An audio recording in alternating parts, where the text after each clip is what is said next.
Why would it be any less valuable to say that this oneness is a human cosmos than it is a divine cosmos, if I do not understand those two as separate?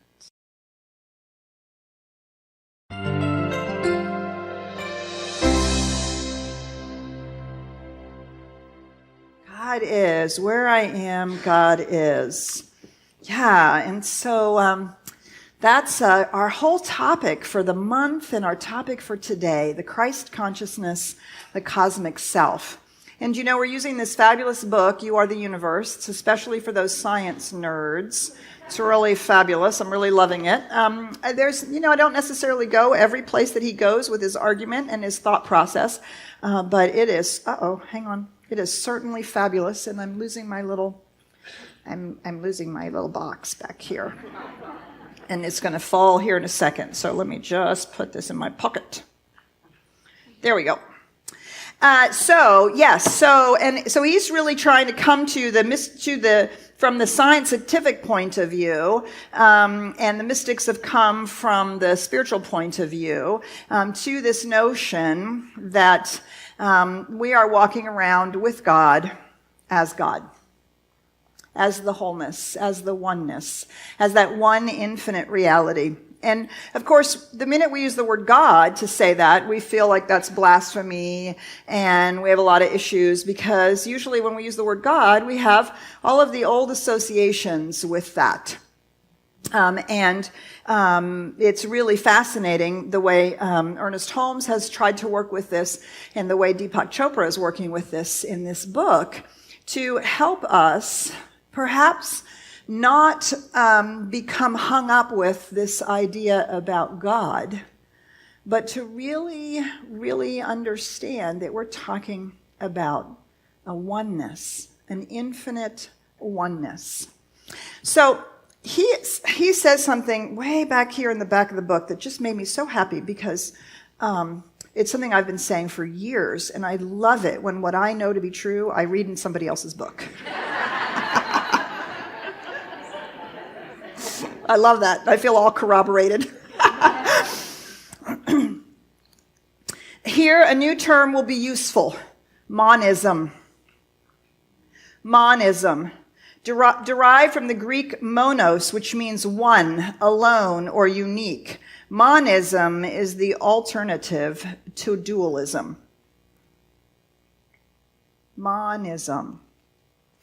So this idea that there is this one infinite reality, and I think science of mind, while it's often perceived as monotheistic, is actually monism, because we do understand there's only one thing happening, and that is the universe, the infinite, the quantum field, the force, the divine, the presence, expressing and experiencing itself as the universe. Physicality, the manifest body of God, the atoms and electrons that are winking in and out of existence to create and experience life.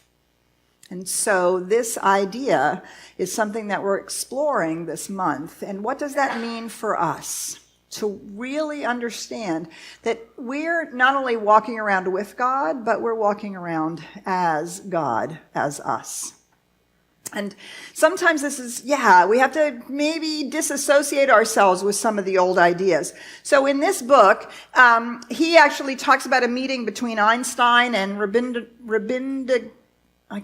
Tagore. I'm going to butcher his first name because I'm not reading it. He was a Hindu mystic of the same time period. I think he was a little bit older than Einstein. And they met and they talked about this oneness after Einstein had really worked with his general theory of relativity and a special theory of relativity and came up with his equation and tried to really work with this, looking for the grand unified theory. And they had this meeting because he was very interested in where this mystic poet was talking about this oneness. And in the conversation, Tagore talks about, well, if we really understand this and we really experience and express this, we recognize that it's actually a human universe.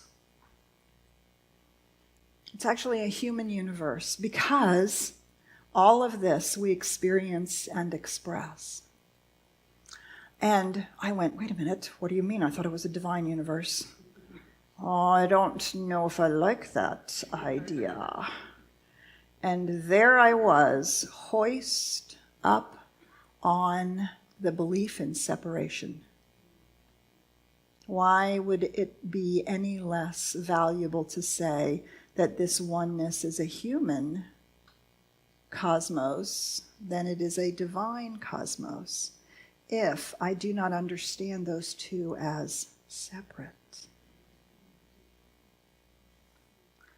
Yeah, so I hope you're reading this book. I hope it's stretching your brain, because it is stretching mine.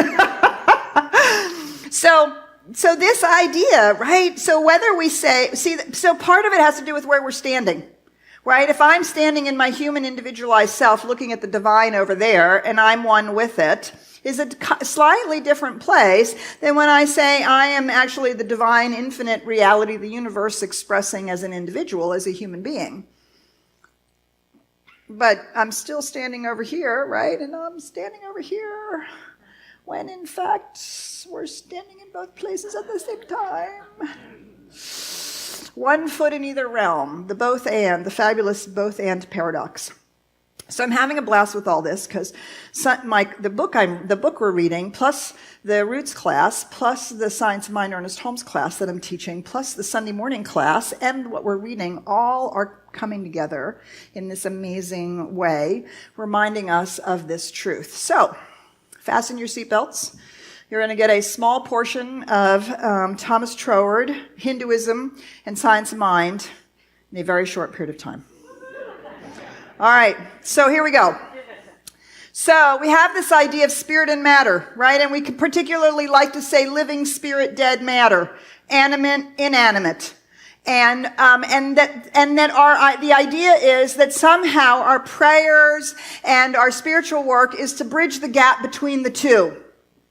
And the problem, of course, is if it's truly a dualistic idea, then there's no way to bridge that gap. They are fundamentally separated. But this whole understanding, this whole way of understanding reality actually sees, and it's corroborated on the quantum field, that this is a continuum. Spirit is simply matter speeded up to where you can't see it anymore, and it winks out of existence into the quantum field. And matter is simply spirit slowed down until it all of a sudden winks into existence and becomes the physical universe. This is actually a continuum, not two separate things. So we could call one side spirit and the other side spirit slowed.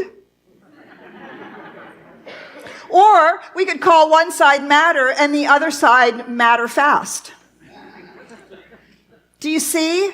And we are not negating the spiritual side of it if we use the term matter. That is in our concept that those two things are separate. We've been fooled into believing it, right?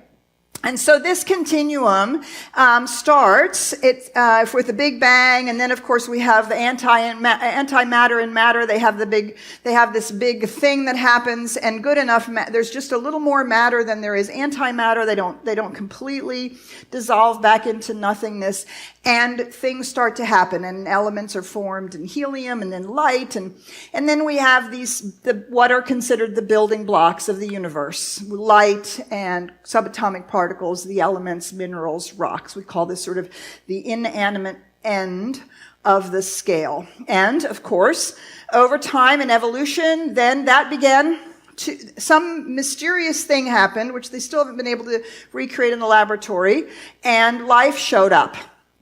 Little one-celled things that photosynthesized, and I don't know if you've ever studied lichens. They're like living minerals. They're very strange things.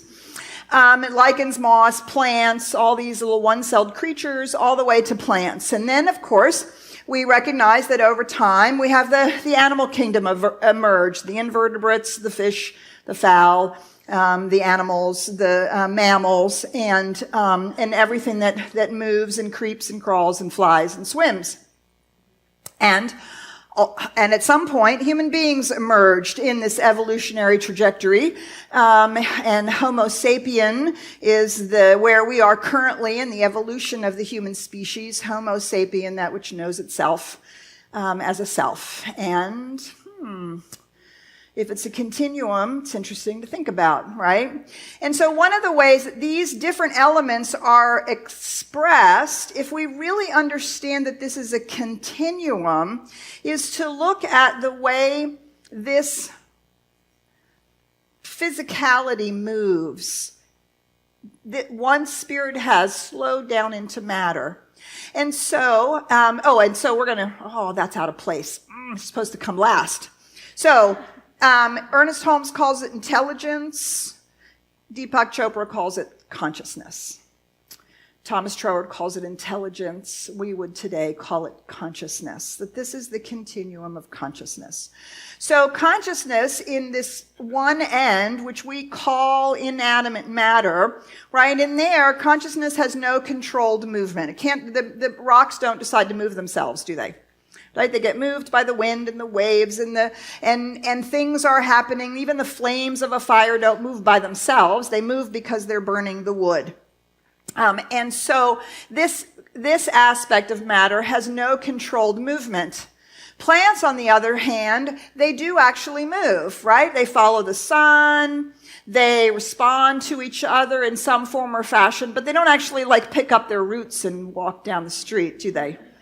So they have what's called automatic motion.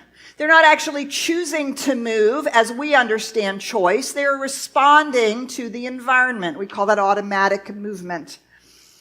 The animal kingdom, now you move up more, so we're not rooted in the ground anymore, and it's called controlled movement. You're right, your dog can decide to come when you say come or not. Say, yeah, whatever, where's the treat?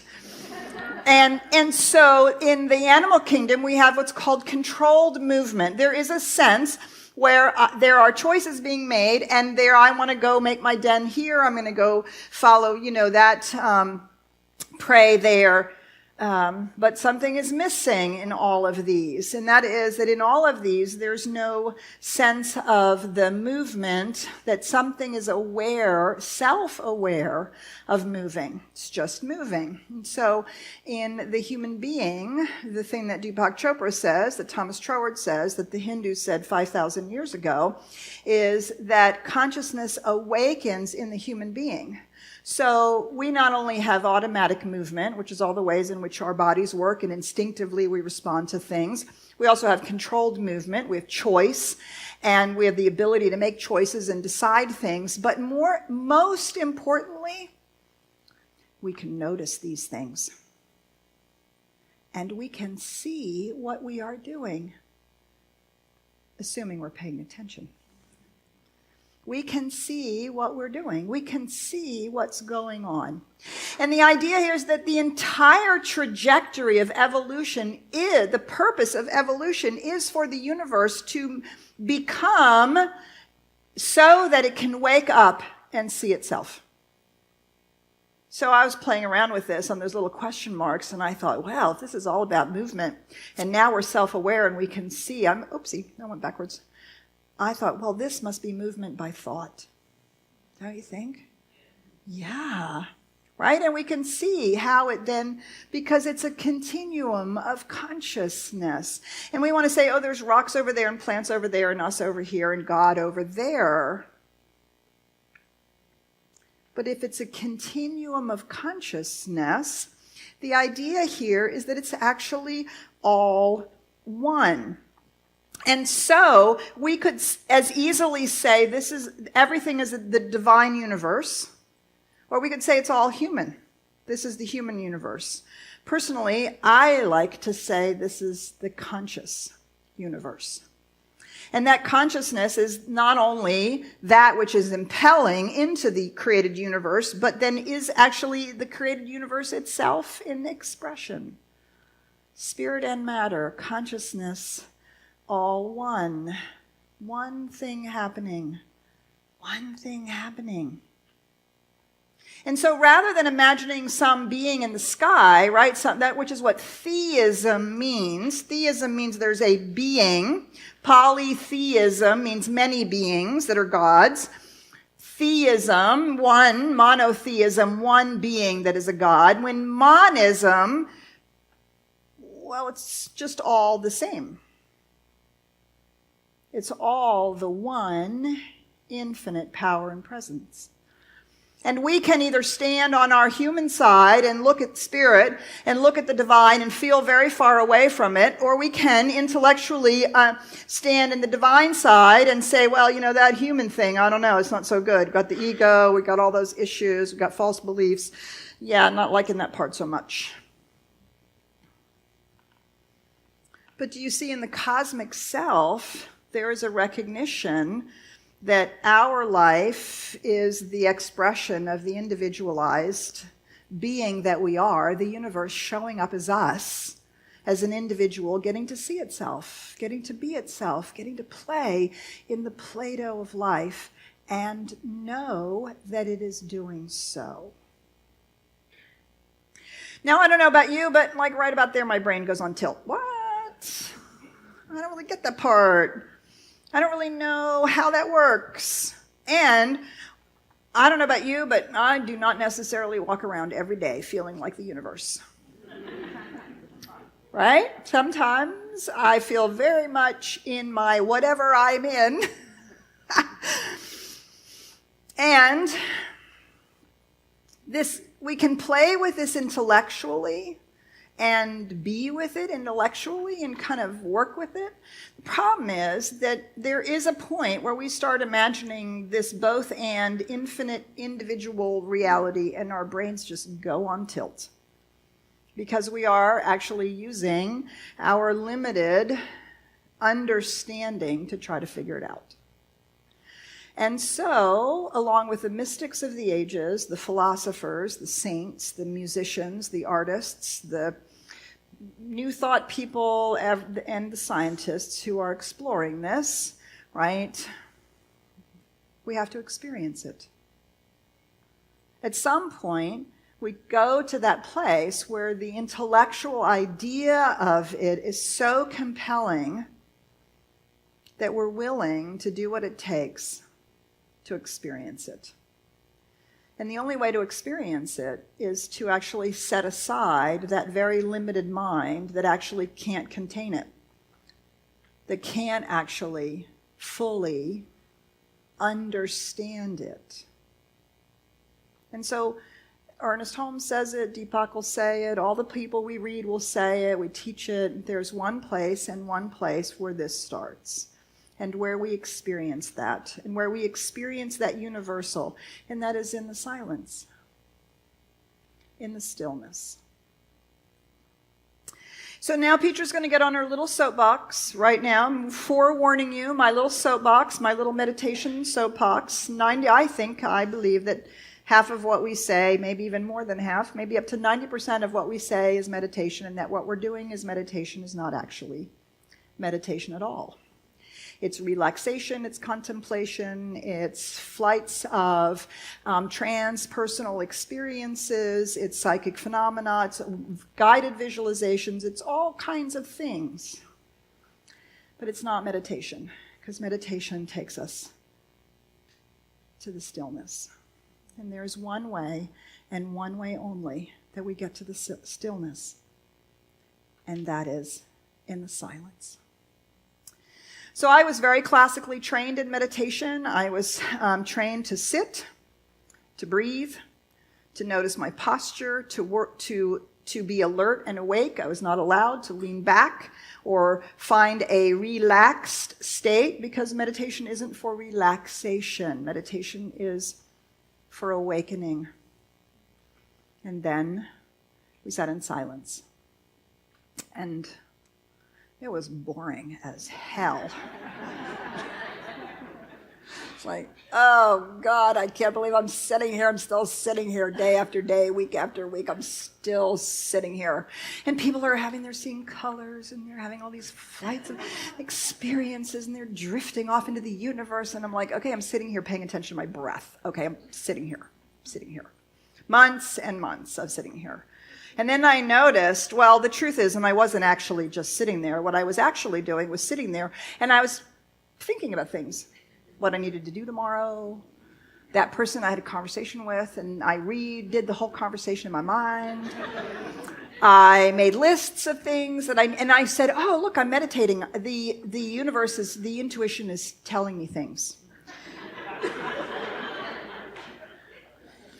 And about that time, and my teacher was chuckling, about that time I realized, oh, no, I'm not meditating, I'm thinking.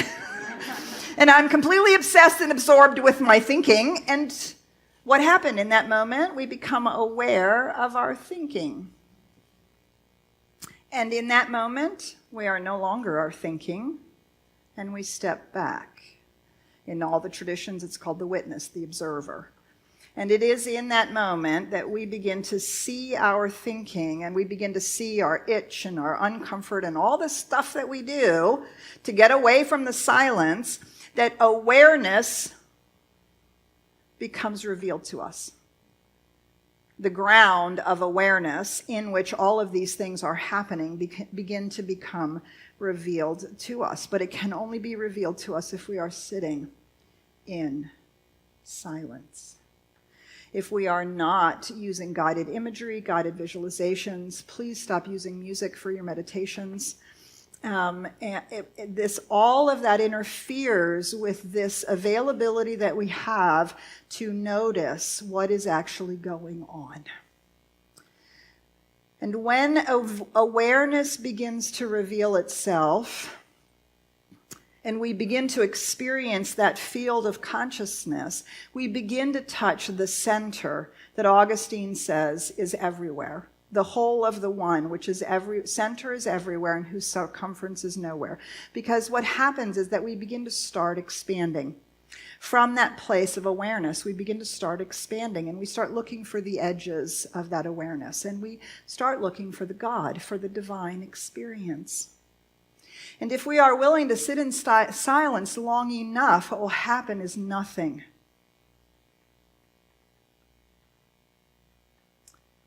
And that can be a sad and lonely place, because we have to stop giving up a God out there. We have to stop looking for a God out there that fills that space. And then we sit in the silence some more. And as we sit in that silence, do you see, and we keep it moving out into awareness, into infinity, all of a sudden, there's a moment where we become that. We're no longer looking for it. We become it. And in that moment, do you see, the universe and the individual exist simultaneously in a lived, felt experience. You no longer have to try to describe it or talk about it, because you realize that you are it. And from that place, the joy and the nectar of life flow.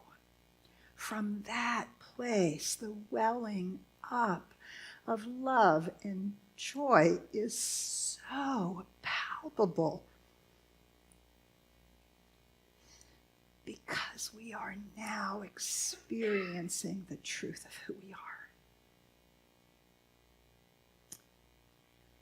The cosmic self, the universe, as the individual, seeing the universe be the individual. And the only way that I know how to get there, that I have experienced in my own life, and what seems to be corroborated by so many ways and places, is in the discipline of the silence. And if we are willing to sit in that place long enough, over and over and over and over and over again, joy and love will meet you there.